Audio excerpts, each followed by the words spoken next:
Helo, Geraint Hardy dwi a chroeso i Podlediiad Cymru Iach ar waith gan Iechyd Cyhoeddus Cymru. Dros y gyfres byddwn yn sgwrsio ag arbenigwyr materion iechyd a lles yn y Gweithle, gan rymuso cyflogwyr gyda'r wybodaeth a'r gefnogaeth sydd ei hangen arnynt i helpu gadw Gweithlu Cymru yn iach ac mewn gwaith.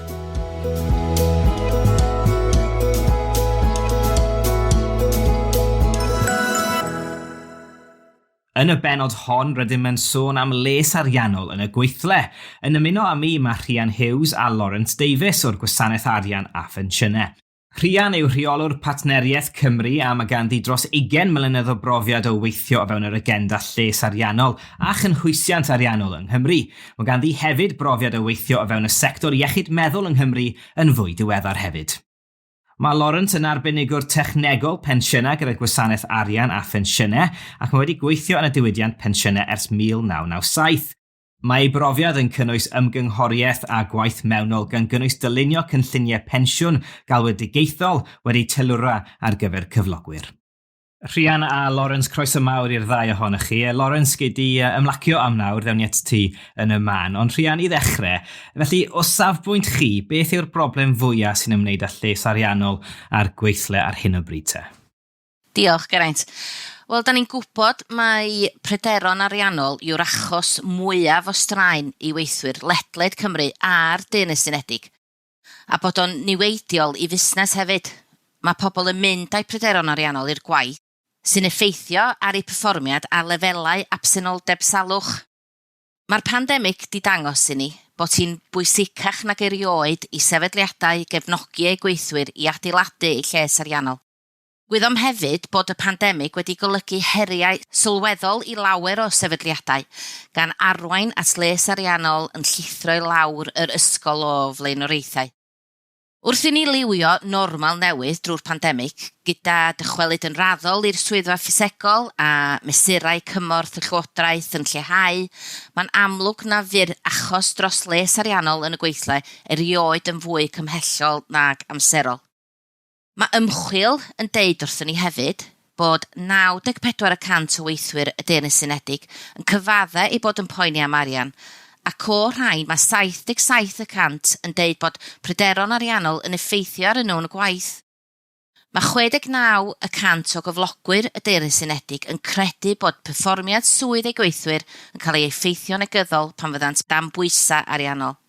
Ac yn ogystal ar effaith ar ein unigolion, mae hefyd yn cael effaith ehangach, enghraifft, ar yr economi gyda amcangyfrif o gost 1.56 biliwn o bunnoedd yn gysylltiedig ag absenoldeb a phresenoldeb bob blwyddyn oherwydd Lles Ariannol. A Lles Ariannol yw'r gair.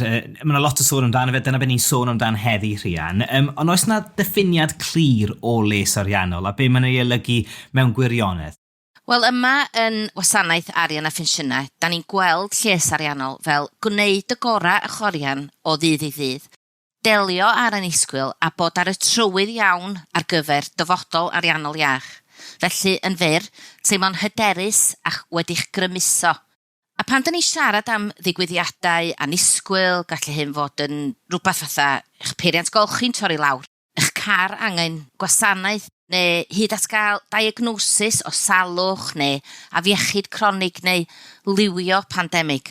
Ac i unrhyw un sy'n poeni am effaith y pandemig ar ei harian, gallant ddefnyddio'r teclyn lliwio ariannol ar gwefan Helpwr Arian, helpwrarian.org.uk, sy'n darparu canllawiau wedi teilwra yn seiliedig ar amgylchiadau person, ac i ddod o hyd i ffordd ymlaen gyda'i harian. A be yw y darlun mewn gwirionedd ar hyn o bryd te? Be yw'r darlun cyffredinol o Lles Ariannol ledled y wlad? Wel, hyd yn oed cyn Covid-19 roedd heriau sylweddol i Lles Ariannol yng Nghymru, ac mae'n ymchwil yn deud wrthyn ni, o ran sut mae pobl yn teimlo, mae 58% o oedolion yng Nghymru yn teimlo bod cadw i fyny a'i biliau ac ymwymiadau credyd yn faich, ac mae 37% o oedolion yng Nghymru yn teimlo bod meddwl am ei sefyllfa ariannol yn gwneud nhw'n bryderus.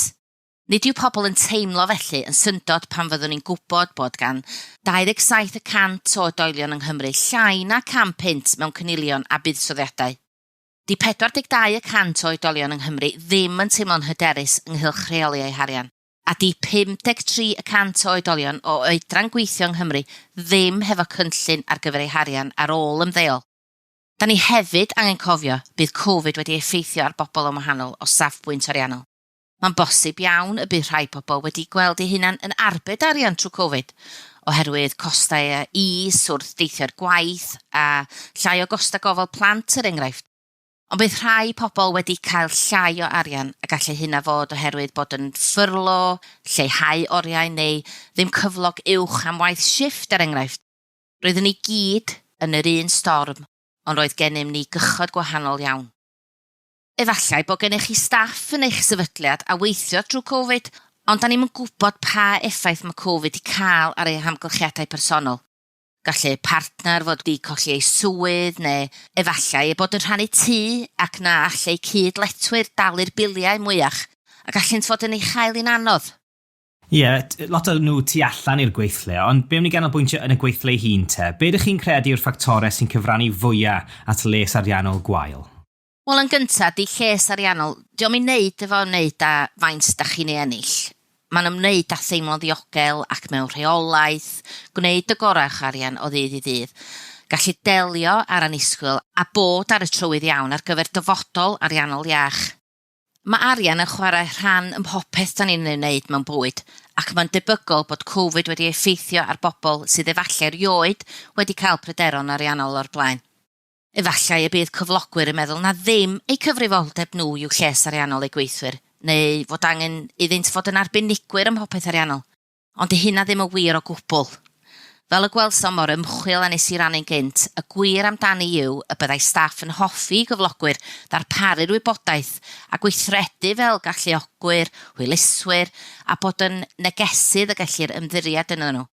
Ond hefyd yn tynnu ar arbenigedd a chenogaeth sefydliadau eraill i helpu ddatblygu rhaglen llesiant ariannol sy'n bodloni anghenion ei gweithwyr. Hefyd, fel gwlad, da ni'n dda iawn am siarad am arian. Mae yna stigma o ran cael sgwrs am arian. A bob blwyddyn ym mis Tachwedd, da ni'n annog y sgwrs honno drwy wythnos siarad arian. A mae'n gyfle blynyddol i annog pobl i ddechrau siarad am arian, gyda'ch plant, eich partner, eich rhieni, neu'ch cydweithwyr. Ac yn anffodus, nid yw bron i 2 o bob 5 o rieni ac ofalwyr yng Nghymru yn siarad yn agored am ariannau plant, ac yn colli cyfle i helpu gyda dealltwriaeth gynnar hanfodol plant ac arian. O'ch chi'n gwybod bod plant yn dysgu sgiliau ariannol erbyn 7 oed, felly di ddim rhy fuan i gychwyn dysgu plant am arian. Ac bod Covid-19 yn cael effaith eang ar gyllid bobl, mae'r stigma sy'n gysylltiedig a siarad am arian fel diwylliant yn parhau. Mewn ymchwil flaenorol rydym wedi wneud, mae 32% yng Nghymru yn aros yn dawel am bryderon ariannol. Gyda rhai o resymau maen nhw'n rhoi ydy cynnwys embaras neu ofn cael ei barnu. Fi'n credu os ni'n hollol onest, Rhian, mae pawb yn meddwl ac yn pryderu am arian. Oes yna gysylltiad rhwng pryderon ariannol a iechyd meddwl? Mae anawsterau ariannol nid yn unig yn effeithio ar eich lles ariannol, ond gallant hefyd effeithio ar eich lles corfforol a meddyliol hefyd. Mae lles ariannol yr un mor bwysig a lles meddyliol a chorfforol. Maen nhw i gyd yn effeithio ar ei gilydd ac mae'n anodd cael un heb y llall. Felly, mae'n bwysig edrych ar les yn gyfannol, ac nid dim ond edrych ar les corfforol, meddyliol ac ariannol ar wahân. Ac os mae rhywun wedi cyrraedd y pwynt lle mae eu pryderon ariannol yn cael effaith wirioneddol ar ei hechyd meddwl, efallai y bydd angen cymorth arnynt ar gyfer ei materion ariannol, ond hefyd cymorth ar gyfer ei problemau iechyd meddwl hefyd. Felly, cael cymorth gan maps neu help o'r arian, enghraifft ar gyfer ei pryderon ariannol, a chymorth iechyd meddwl gan ei cyflogwyr, fel ei rhaglen cymorth i weithwyr neu fynd at ei meddyg teulu. Weithiau, mae angen y dull cynnill hwnnw o ran cymorth i bobl allu symud ymlaen yn llwyddiannus. Os ydych chi'n poeni am arian, byddwch yn dod â hyn i'r gweithle, sy'n effeithio ar eich perfformiad yn y gwaith. Sonies i am bresenoldeb yn gynharach, a di pryderon ariannol ddim yn diflannu unwaith y bydd y gweithwyr wedi dod i mewn i'r gwaith. Gall pryderon ariannol hefyd fod yn effeithio ar berthnasoedd y gweithwyr adre, a wrach yn eithrio hunan o gylchoedd cymdeithasol neu hyd yn oed yn mynd heb hanfodion. Gall wneud i bobl deimlo'n isel, dan straen, neu'n bryderus gan ei gwneud hi'n anodd rheoli arian. Enghraifft, yn gyffredinol, efallai y byddwch yn ei chael hi'n anodd gwneud penderfyniadau o ran cyllidebu neu gwario arian dach chi'n hefo ar bethau dach chi'n angen, ac yn difaru yn nes ymlaen. Gallai symptomau salwch meddwl achosi chi ymddwyn yn fyrbwyll fel gwario llawer o arian i gyd ar yr un pryd a gall hyn weithygu os bydd eich incwm yn gostwng. Enghraifft, os bydd yn rhaid i chi stopio neu cymryd amser i ffwrdd o'r gwaith oherwydd eich bod yn anhwylus. Da ni wedi siarad â chyflogwyr yn y gorffennol sydd wedi cael profiad o weithwyr yn ffonio mewn yn sâl tua diwedd y mis a pam maen nhw wedi edrych yn fanylach ar hyn.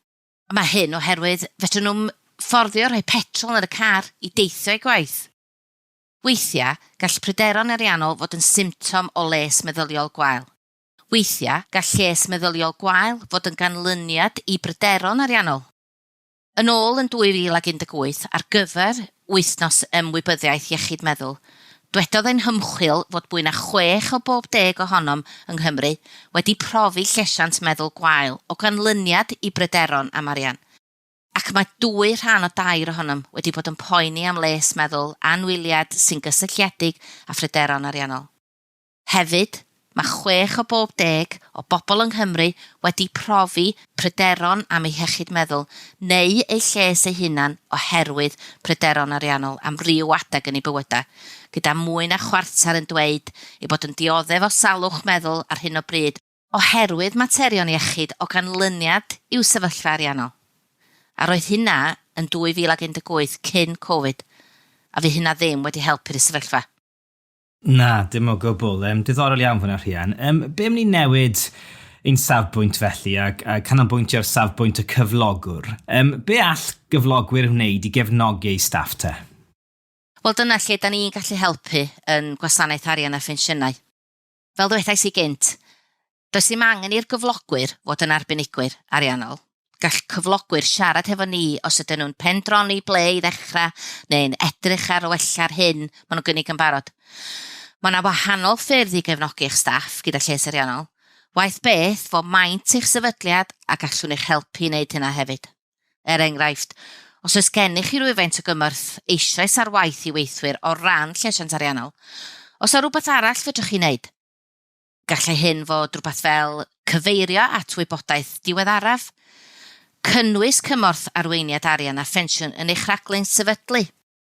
Anfon cylchlythyr neu e-bost rheolaidd gyda awgymriadau arbed arian.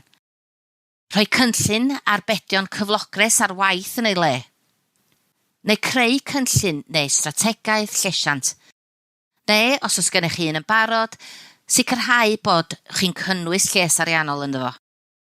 Cymerwch rhan yn wythnos siarad arian bob blwyddyn. Mae hynna'n beth da i fod yn rhan o hefyd. A meithrin perthynas a Cymru Iach ar waith sydd â gwybodaeth defnyddiol sy'n canolbwyntio ar gyflogwyr ar ei gwefan. Ac mae tîm nhw yn gallu cyfeirio at maps a helpwr arian hefyd.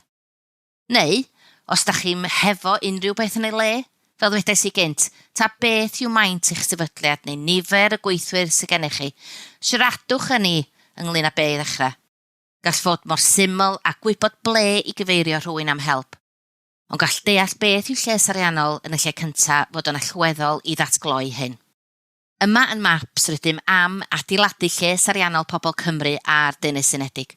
A nid yw Lles Ariannol yn ymwneud â helpu pobl pan fyddant yn mynd i drafferthion ariannol yn unig, sy'n bwysig iawn wrth gwrs, ond mae'n ymwneud ag adeiladu gwitsnwch ariannol pobl Cymru a'r Deyrnas Unedig, fel ei bod yn gallu rheoli arian o ddydd i ddydd, yn gallu delio ag unrhyw ddigwyddiad annisgwyl ac yn gallu cynllunio ar gyfer ei dyfodol. Felly teimlo'n hyderus ac wedi grymuso'n ariannol. A gyda phwy yn eich barn chi te, Rhian, mae'r cyfrifoldeb? Y cyflogwr yn unig neu'r gweithiwr hefyd? Wel, mae gan bob un ohonon ni gyfrifoldeb personol i gefnogi ein lles ariannol ein hunan. Ond weithiau gall hynny fod yn anodd oherwydd da ni'n gwybod lle ddechrau, neu da ni'n ofni cael yn barnu neu cymryd y cam cyntaf. Gall darparu cymorth Lles Ariannol yn y Gweithle helpu staff i helpu eu hunan. Bydden nhw'n gwybod lle i gael gafal ar ganllawiau rhad a di-duedd y gallant ei ymddiried yno fo i gefnogi ac adeiladu eu gwitnwch ariannol eu hunan. Gall gweithwyr sydd â llesiant ariannol da hefyd rhannu profiadau eu hunan a cheidweithwyr sy'n arwain at newid mewn diwylliant o fewn y sefydliad ac yn helpu gael gwared ar y stigma o siarad am arian. Enghraifft, fallai bod rhywun di dechrau cyllidebu yn defnyddio ein cynlluniwr cyllideb ni o helpwr arian enghraifft, neu wedi dechrau cynilo drwy gynllun cynilo'r gyflogres. Maen nhw wedyn wedi llwyddo i gynilo ar gyfer dolyg a heb orfod mynd i ddyled y flwyddyn honno i brynu anrhegion nadolig.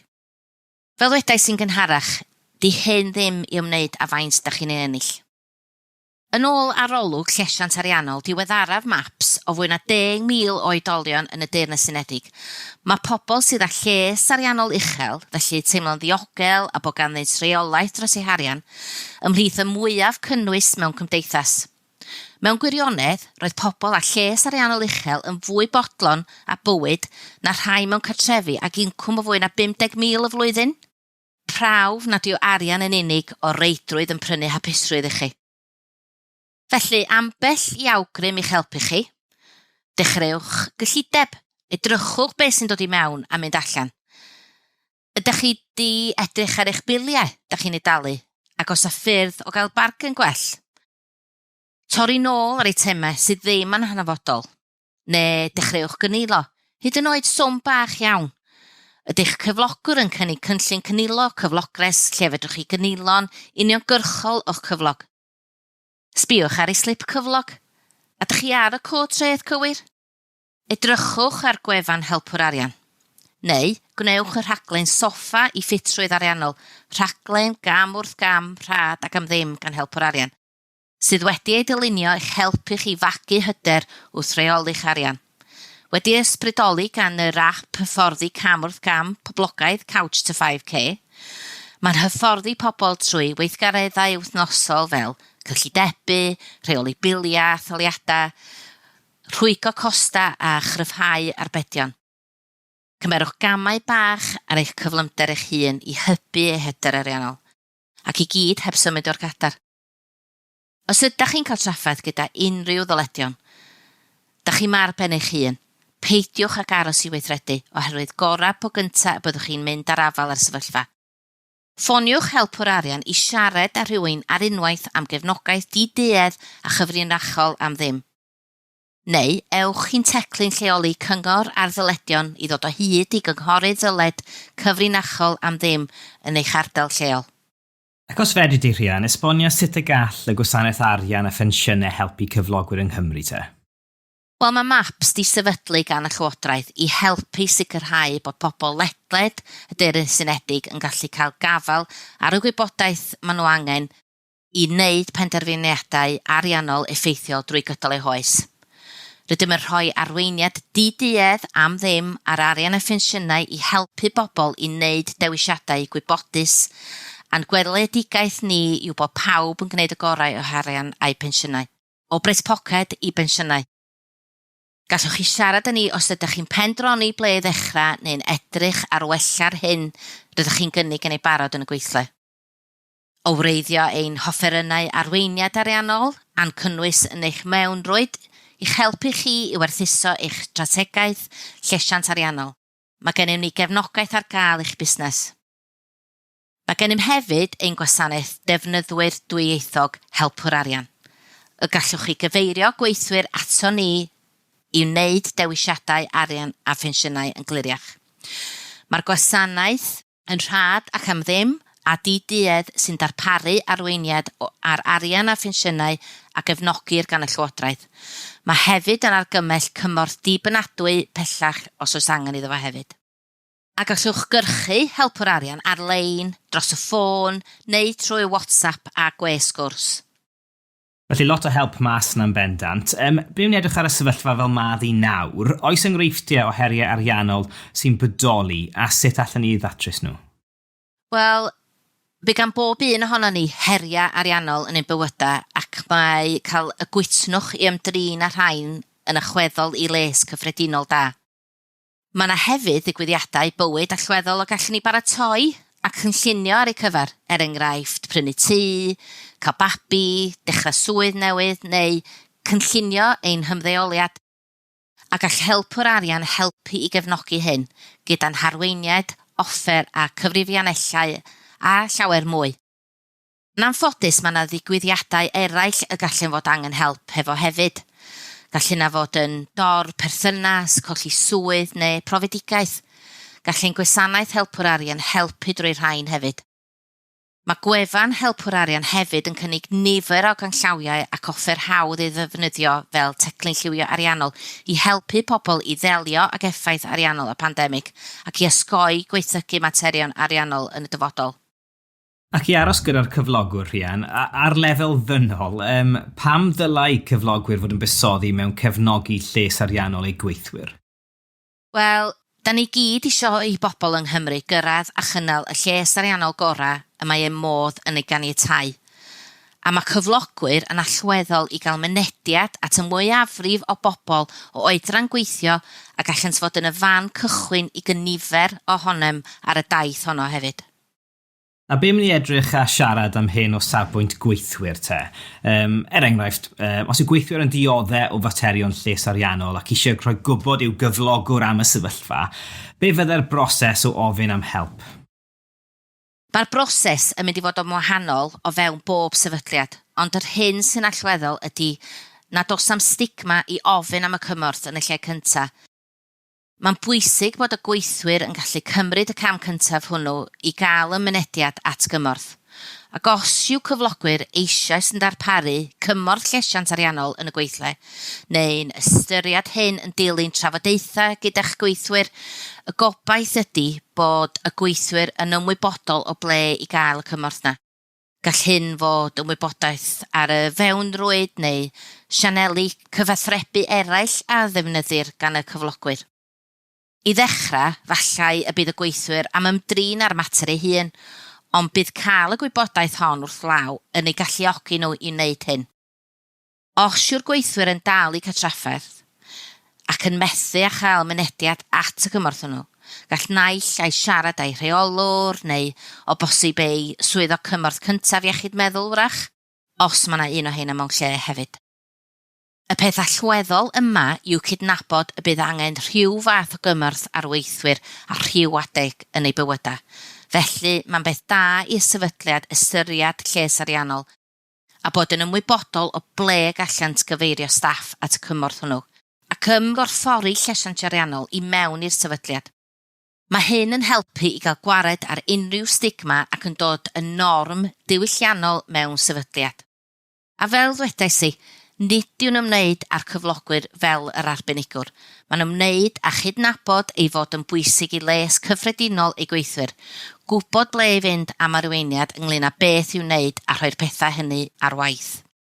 Mae arian a Phensiynau yn gysylltiedig wrth gwrs ac yma'n maps rydym am wneud yn siŵr bod gweithwyr yn ymwybodol o ble gallent gael mynediad at ganllawiau pensiwn hefyd. Rhian, diolch fawr iawn i ti, mae holl wybodaeth yma. Lot i ni gyd ystyried fyna, ond gwych, diolch i ti. Mae Lawrence di bod yn gwrando yn y cefndir, cyfle i Lawrence ddod ato ni nawr. Croeso cynnes i ti, Lawrence. Diolch Geraint. Wrth i ni ddechrau gyda ti te, allai di weid wrthyn ni beth sydd angen i gyflogwyr a gweithwyr fod yn ymwybodol ohono o ran y cymorth sydd ar gael? Wel, so pan ni'n sôn am lles ariannol, mae pensiynau yn chwarae rhan allweddol yn hwn. Mae cynllunio ar gyfer bywyd hwyrach yn cyfrannu at les ariannol da. Nawr, fel dywedodd Rhian gynnau, nid yw eriod wedi bod yn bwysicach i ni gefnogi lles ariannol yn gweithwyr. Nawr, falle bod y sefyllfa coronavirus a'i effaith economaidd yn dal yr holl sylw ar hyn o bryd. Ond hyd yn oed cyn y pandemig, roedd llawer o gweithwyr yn cael trafferth gyda dyled neu pryderon arian, credit gwael a diffyg gwybodaeth am gynllunio ariannol effeithiol. Nawr, mae cyflogwyr moyn helpu eu gweithwyr os mae gyda nhw straen ariannol neu pryderon. Maen nhw'n deall yr effaith y gall pryder ariannol ei gael ar iechyd corfforol rhywun a meddyliol, a sut mae hwn wedyn yn amlygu ei hun yn y Gweithle. Nawr gall hwn fod yn gwsg gwael, yn drafferth canolbwyntio yn y gwaith, mwy o absenoldeb neu hyd yn oed mwy o ffrithiant rhwng staff a rheolwyr. Nawr tystiwt mae'n dangos, mae hwn yn newyddion drwg i'r cyflogwr ac yn ogystal i'r gweithiwr. O gynlyniad, mae llawer o gyflogwyr wedi cyflwyno cymorth parhaus, neu falle digwyddiadau blynyddol, neu wythnosau lles i godi ymwybyddiaeth a darparu gwybodaeth i staff yn y meysydd hyn. Ond gyda ffocws ar faterion felly o ddydd i ddydd, mae'n rhan hanfodol o Lles Ariannol hir dymor gweithwyr yn aml yn cael ei hanwybyddu. Hynny yw ei pensiwn. Ie, diddorol iawn. Felly, o ystyried hynny i gyd, pa mor gysylltiedig ddyle cyflogwyr fod wrth ystyried darpariaeth pensiwn ar gyfer ei staff? Wel, drwy ymuno eich cynigion pensiwn gyda'ch strategaeth Lles Ariannol, falle ehangach, gallwch chi helpu gweithwyr i ddeall sut i adeiladu sylfaen ariannol gadarn trwy gydol eu hoes, yn hytrach na rheoli argyfwng yn unig. Yn amlwg, mae angen i gyflogwyr gadw at ddeddfwriaeth ymrhestru automatic, neu falle automatic enrolment, falle bydde cyflogwyr moyn talu mwy na'r isafswm cyfreithiol i mewn i pensiwn ar gyfer ei gweithwyr, neu falle sefydlu rhyw trefniant pensiwn pwrpasol sydd yn fwy addas ar gyfer ei gweithlu ei hun. Nawr, mae ymchwil yn allweddol. Yn gyntaf, mae angen i chi wybod ble chi'n sefyll ar hyn o bryd. Nawr, gall hwn fod trwy cynnal arolwg staff i ddeall lles ariannol presennol eich gweithwyr, neu allech chi wneud hyn trwy grwpiau ffocws neu falle grwpiau lliwio. Nawr, mae hyn yn rhoi ffocws ar eich gweithwyr ac yn gallu dangos i chi yn union be maen nhw moyn o'i pecyn lles ariannol, a wedyn beth allwch chi wneud i wella'ch cynnig. Nawr, defnyddiwch y sesiynau yma i archwilio gwybodaeth lles ariannol eich gweithwyr yn gyffredinol. Enghraifft, sut maen nhw'n meddwl am fensiynau a rhan eu harian, os o gwbl. Pa mor bwysig i nhw yw safio mewn i pensiwn dros nodau tymor byr a chanolig arall. Nawr, fel arfer, mae gan diffyg ymgysylltiad pensiwn i lot i wneud gyda chyfathrebu aneglur ynghylch a buddion hir dymor. Felly, feddyliwch siwt allwch chi wella eich cyfathrebu ac wedyn yn ei dro, gwneud eich pensiwn yn brif nodwedd o'ch pecyn buddiol Lles Ariannol. Nawr, mae cyflogwyr mewn sefyllfa unigryw i helpu gyda chynllunio pensiwn. Gall cynllun pensiwn da fod yn ffactor sydd penderfynu pam mae unigolyn wedi dewis eich cwmni chi i weithio iddo fe, a gall chwarae rhan fawr mewn cadw gweithwyr hefyd. Nawr, mae dewis yr amser iawn i drafod eich cynnig pensiwn gyda'ch staff i bwysleisio pwysegrwydd y pensiwn yn bwysig. Nawr, enghraifft, gall hwn fod yn rhan o'ch strategaeth yw addysgu ar gynyddu cyfraniadau pensiwn os ydyn nhw yn dechrau teulu neu yn prynu cartref neu hyd yn oed yn priodi. Nawr, mae rhain yn gerrig filltir bywyd mawr i'r person, ac mae gweithwyr yn aml yn edrych y difodol ac yn ystyried effeithiau ariannol y penderfyniadau mawr yma. Nawr weithiau, falle bod nhw'n poeni mwy am pryderon ariannol mwy uniongyrchol, a falle byddwch yn arganfod bod pensiynau yn isel ar ei rhestr o flaenioraethau.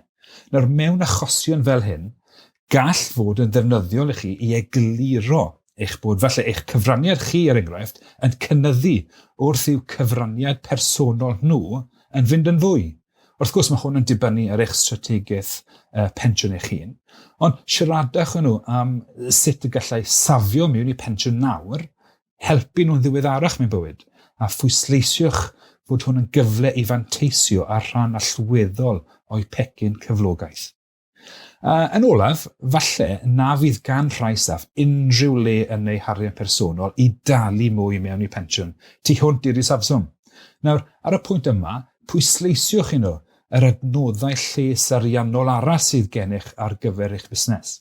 Mae'n bosib bod rhai gweithwyr yn dioddef felly o straen ariannol, felly sicrhewch fod cyfarthrebu ynglŷn ag unrhyw rhaglen cymorth i weithwyr chi'n cynnig ar gael hefyd. Falle mae lot o hwn, Lawrence, yn canu clwch gyda sawl cyflogwr. Ond os dyw e ddim, ble gall gyflogwyr fynd i gael cymorth ac arweiniad pellach?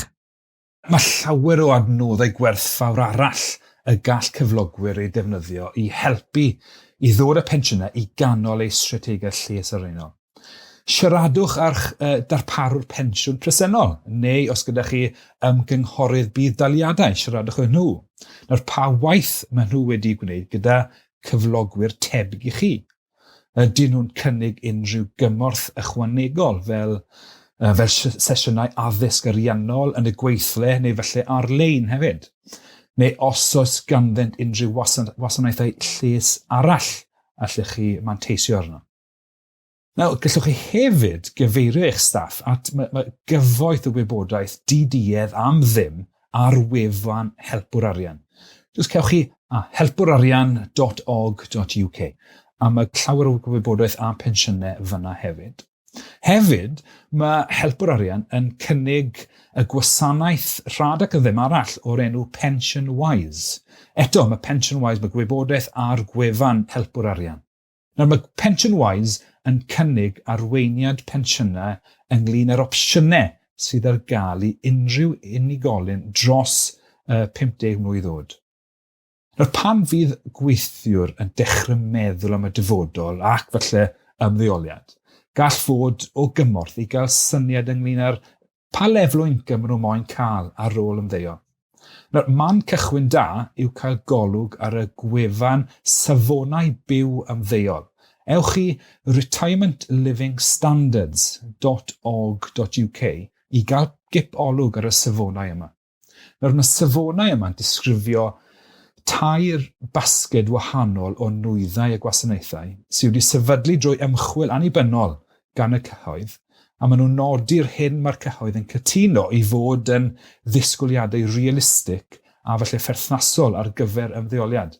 Nawr, mae'r basgedi yn cynnwys pethau fel mobiliau cartref, bwyd a diod, trafnidiaeth, gwyliau a hamdden sydd felly yn holl bwysig, a dillad a chymdeithasu.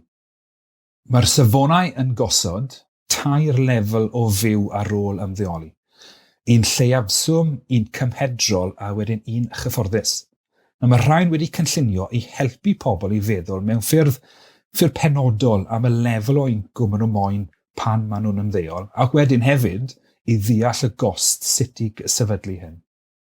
Ie, gwych. Lot o links da fyna, Lawrence, yn bendant. Yng nghyd-destun cynilo mae fe'n air ni gyd yn meddwl amdano ac eisiau wneud, yn dywe, ar gyfer y dyfodol sut gall pensiwn Gweithle helpu?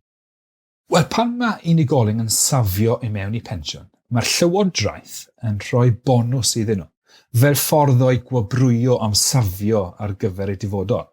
Nawr, mae hwn yn dod mewn ffyrdd o rhyddhad treth neu tax relief. Pan ych chi'n talu mewn i pensiwn, mae rhywfaint o'r arian y byddech chi wedi talu mewn treth ar eich enillion yn mynd mewn i'ch cronfa pensiwn yn hytrach nag i'r llywodraeth.